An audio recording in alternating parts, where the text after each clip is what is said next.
Can you name three people that really impacted your life, and tell us the biggest thing you learned from each of them? Okay, I'm just not going to think too hard. First ones that come to mind. My best friend Katie. We grew up together, known each other since we were in diapers, and she was just her whole life. She's just always been above the noise.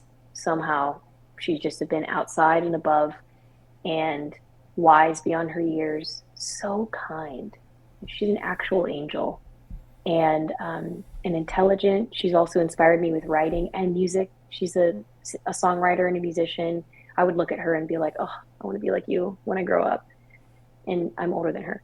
Um, and so she's really impacted me that way in so many ways. Just her general character, and her talent and her love for everybody. She just doesn't discriminate in how she pours out love on people, and I think that's beautiful.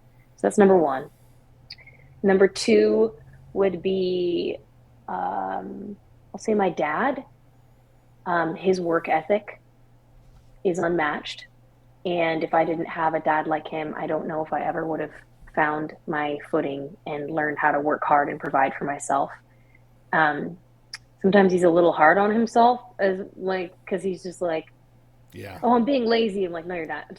Like, you're retired. It's fine. Yep. But he has just such an excellent work ethic, and always did whatever it took to provide for his family.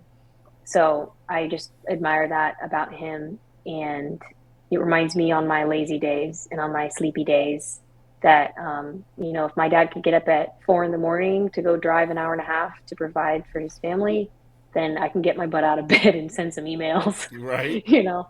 Yeah.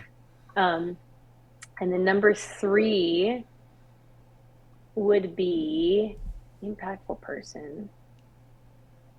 Um, it's so hard to just narrow down to three. I'm just going off the top of my dome. So I hope I don't offend anybody if I don't include them. Um, I'm going to say my older sister, Georgie. There was this moment 4 years ago when my youngest niece was born. She was born with a heart defect and she almost died. She spent 5 weeks in the NICU and we were terrified. I was pretty damn convinced that we were going to lose her. And there was this moment I got to visit her in the NICU. I had to put on the gown and scrub down and put on the mask and everything. And I'm staring down at my little niece who's days old and she's got tubes coming out of her. And I just lose it. Just start weeping and weeping. I'm like, I think I'm saying goodbye to this little girl.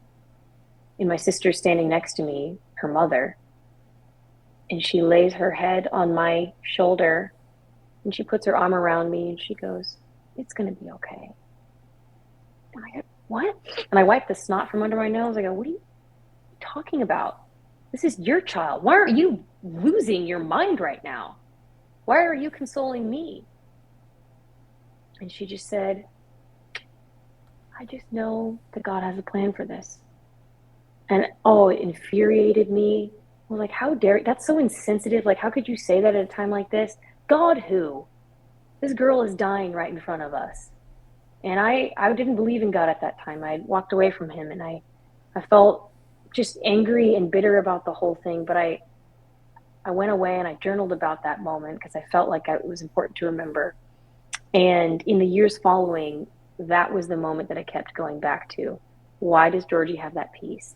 Why did she have that trust? I want that. And because of that one moment in particular, and many other conversations with her, um, it changed my life because it brought me back to my faith and, to the meaning of everything. And my niece did pull through, by the way. She's 4 Awesome. now and spunky.